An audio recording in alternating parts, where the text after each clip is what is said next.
Então, vamos dar prosseguimento à parte de indução. Agora a gente vai falar da indução do tipo forte. Ela é ligeiramente diferente da indução do tipo fraco.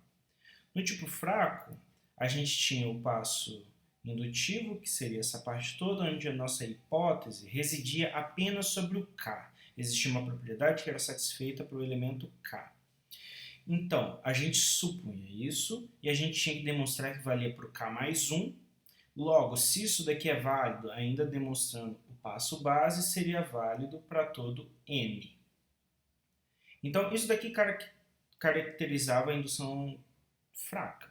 A indução do tipo forte é que esse K agora ele vai estar dentro de um certo intervalo de números, que vai ser desde a base até o K. Isso é ligeiramente diferente da indução do tipo fraco.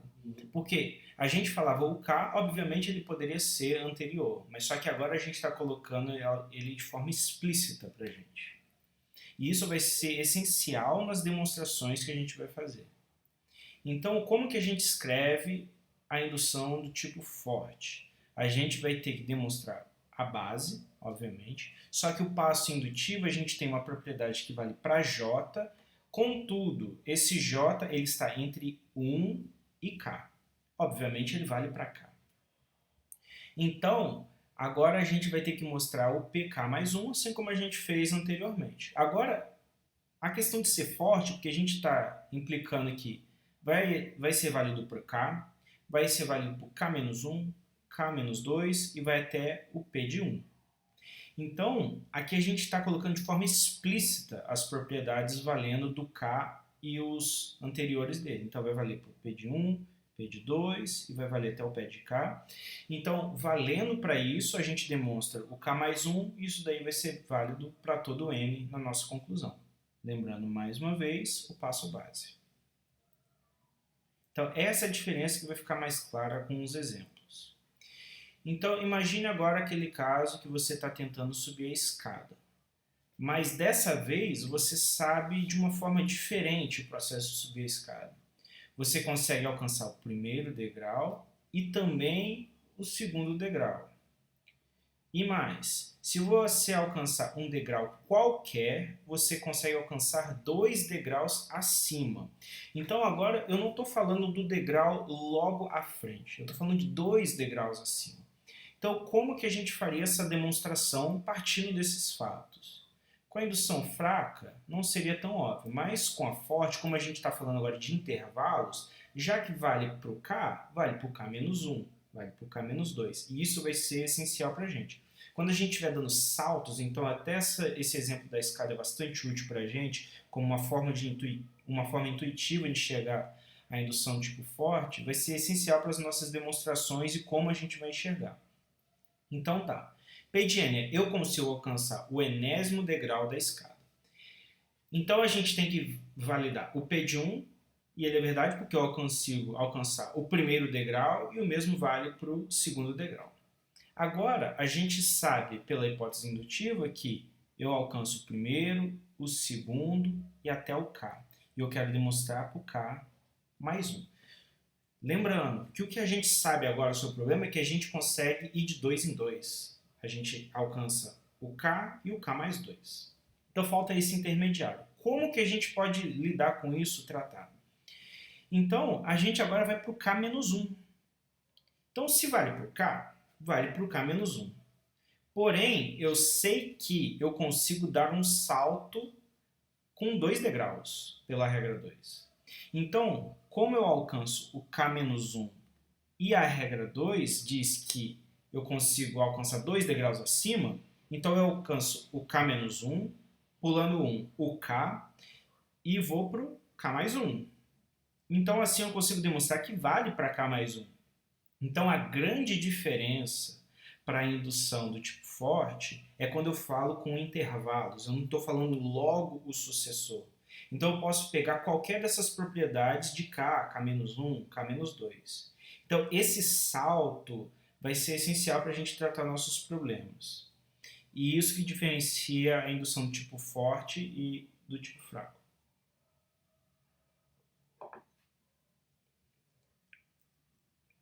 Então tá. Agora o exemplo 10.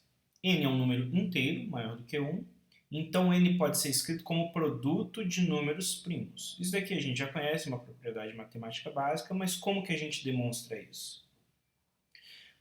Então, a gente começa por P de 2. E é verdadeiro porque 2 ele pode ser escrito como produto de um número primo, que é ele mesmo, simplesmente. Agora, a gente vai supor para P de J, onde J está entre 2 e K, e a gente quer demonstrar para o K mais 1. Como que a gente vai fazer isso? Primeiro, a gente deve enxergar que existem dois casos possíveis. Se esse K mais 1 é primo ou se ele é composto. Se ele for primo, já não tem mais nada o que fazer, é um caso trivial, porque vai ser o mesmo caso que acontece com 2 e vai ser ele mesmo. É o produto de um único primo, ele mesmo. Agora, o K mais 1, a gente diz que ele é composto. Se ele for composto, ele pode ser escrito como um produto de dois inteiros. Quais são eles, a gente não sabe, mas a gente vai dar o nome de A e B. Só que vai ter que ser estritamente menor do que K, obviamente. Então, cada um deles vai ter que ser entre 2 e K.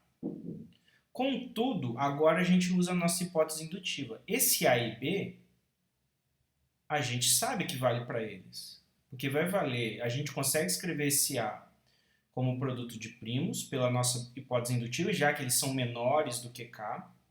Quão menor eu não sei, isso não importa.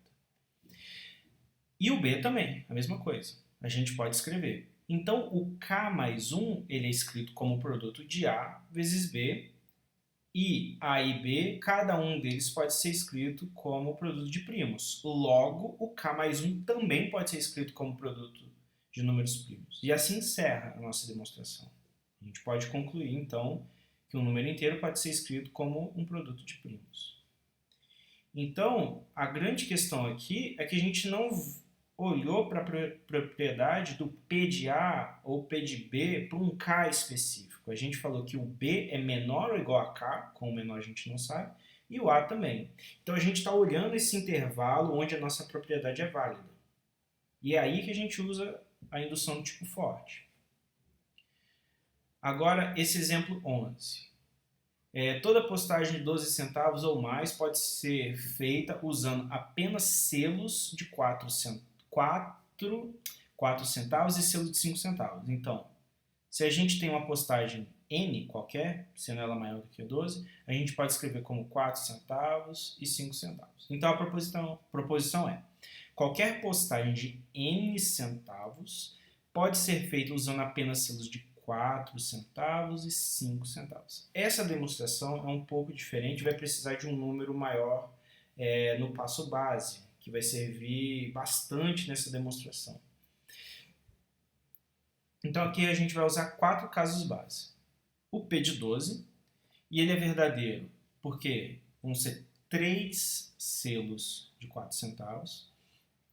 O P de 13 é verdadeiro porque a gente vai usar 2 selos de 4 centavos e 1 de 5 centavos. O 14, 1 selo de 4 centavos e 2 selos de 5. O P de 15 é verdadeiro, 3 selos de 5 centavos. Esse daqui vai ser a nossa base. Então é o 12, 13, 14 e 15. A gente sabe que eles são válidos. Então a nossa hipótese vai ser a seguinte: a gente vai ter que um J ele vai estar entre 12 e K, onde K é o inteiro maior ou igual a 15. Por que maior ou igual a 15? Porque a gente já demonstrou até o 15. Então a gente pode partir dele. Então a gente quer mostrar para o K mais 1. Só que, quando a gente vai retirando, a gente está tirando um dos casos bases. Por quê? Por exemplo, o P de K menos 3 é verdadeiro, porque o K menos 3 é maior ou igual a 12, supondo isso.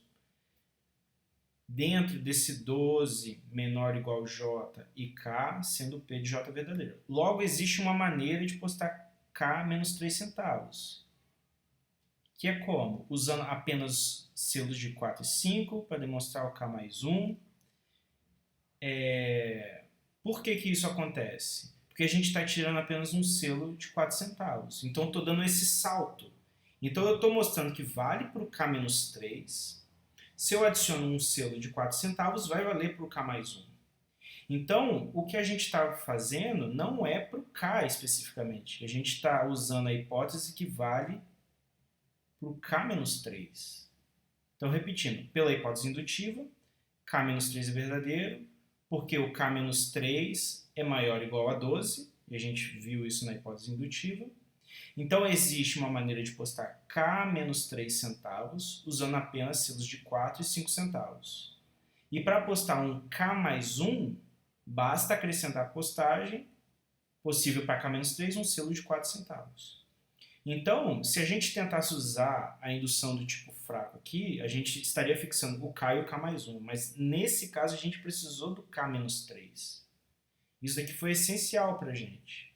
E a gente precisou daquela base um pouco maior justamente para essa parte aqui. Porque o K menos 1, K menos 3, desculpa, ele vai ser maior ou igual a 12. Agora tem esse jogo aqui, o jogo de NIM. Ele possui as seguintes regras. Há duas pilhas de fósforo, então você pode colocar assim, os fósforos, e teria mais uma outra aqui, por exemplo, sobre a mesa. Dois jogadores se alternam em rodadas, sendo que cada jogador escolhe uma pilha de fósforos e retira da mesma um número positivo de fósforos. O jogador que remover o último fósforo ganha. Por exemplo, eu posso começar e remover todos os fósforos dessa pilha, aí outra pessoa vai remover todos os fósforos daqui. Então, ela vai ganhar, porque ela vai remover por último. Então, eu poderia também remover esses 3 primeiros. Aí depois a pessoa ela poderia remover todos esses daqui, aí eu removeria esse primeiro e eu ganharia. Ou ela poderia remover esses 3, então eu removi 3, ela removeu 3, aí eu removo 1, aí ela remove 1 e ela ganha. Então, a hipótese vai ser a seguinte: mostre que se as duas pilhas de fósforos contêm inicialmente o mesmo número de fósforos, então o segundo jogador sempre pode ganhar o jogo de NIM, igual como eu mostrei. Se eu retiro todas e ele retirar todas, ele ganha. Se eu retiro 3, depois ele retira 3, aí eu retiro 1 e ele retira 1, ele ganha. Então parece razoável essa hipótese. Então o P de 1 é verdadeiro, porque caso o primeiro jogador só tenha uma opção, remover um fósforo de uma pilha, e assim o segundo jogador ganha ao remover o fósforo da outra pilha. Então, se eu começo assim, tem um fósforo apenas aqui e um fósforo. Se eu retiro esse, ele vai retirar esse e ele ganha. Então, tem N fósforos numa pilha, então N aqui e N aqui. Então, com 1, isso daí é óbvio. Agora, como que a gente vai fazer a demonstração disso? A gente vai supor que vale nesse intervalo aqui. Que a hipótese de indução é a afirmação de que P de J é verdadeiro para todo nesse intervalo aqui. Essa é a nossa hipótese indutiva. Ou seja, que o segundo jogador sempre pode vencer o jogo de NIM. Em cada pilha começa com J fósforo, sendo J um número inteiro. Então, se a pilha tiver essa quantidade de fósforos em cada uma, a gente vai pressupor que o segundo jogador pode ganhar. O problema acontece quando tem K mais 1 fósforos. Então, é o que eu tinha comentado no exemplo. Então, imagina que você tem K fósforos aqui e você tem mais 1 aqui. Aí você tem na outra pilha K e aqui tem mais 1. A gente sabe, se isso daqui for válido, essa parte daqui de cima, um deles ganhar, eu sei que depois eu vou tirar um e ele vai tirar o outro. Então ele ganha, porque é o caso base. Então, assumindo que a gente precisa demonstrar o K mais 1. Então, agora a gente vai supor que cada pilha começa com K mais 1 fósforos. Então, pelas regras do jogo, o primeiro jogador tem que escolher remover um número R de fósforos e esse R vai estar entre 1 e K mais 1. Então, comece por notar que o primeiro jogador remover exatamente K mais 1 e o segundo K mais 1, acaba o jogo, né? Porque eu removo K mais 1, se ele remover K mais 1, acabou o jogo. E o segundo jogador ganha. Porém, o que pode acontecer? Agora a gente vai pressupor que vai remover de 1 a K apenas. Porém, nesse caso, o segundo jogador pode remover o mesmo número R de fósforos da outra pilha. Então, a hipótese é que é possível. Eu posso fazer uma jogada, às vezes, estúpida e deixar outra pessoa ganhar. Mas eu estou pressupondo que, se eu agir da melhor forma possível, é possível ganhar. Então, eu tenho que estabelecer uma estratégia aqui. Que é, se eu remover R fósforos, a pessoa também pode remover R fósforos, logo vai sobrar um de cada lado e acaba o jogo. Então, a gente vai usar o passo indutivo, que é o seguinte: nesse caso, cada pilha passa a conter um número igual de fósforos, que é K mais 1 fósforos menos R, que é o número de fósforos que eu estou retirando. Como esse valor aqui, K mais 1 menos R, ele está entre 1 e K, e a nossa hipótese indutiva era sobre isso, acaba a nossa demonstração. Porque a gente já estava pressupondo isso. Então, a hipótese de indução garante que o segundo jogador pode ganhar o jogo de NIM, uma vez que cada pilha contenha K mais 1 menos R fósforos. Se tiver complicado, tente ver o exemplo que eu coloquei,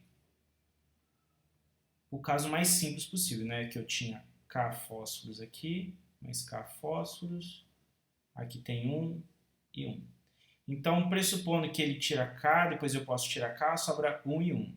Mas eu posso fazer passos intermediários também. Eu posso tirar R fósforos, que vai estar entre 1 e K, e eu vou sempre usando essa estratégia ótima, né? Que ele tira R, eu também vou tirar R.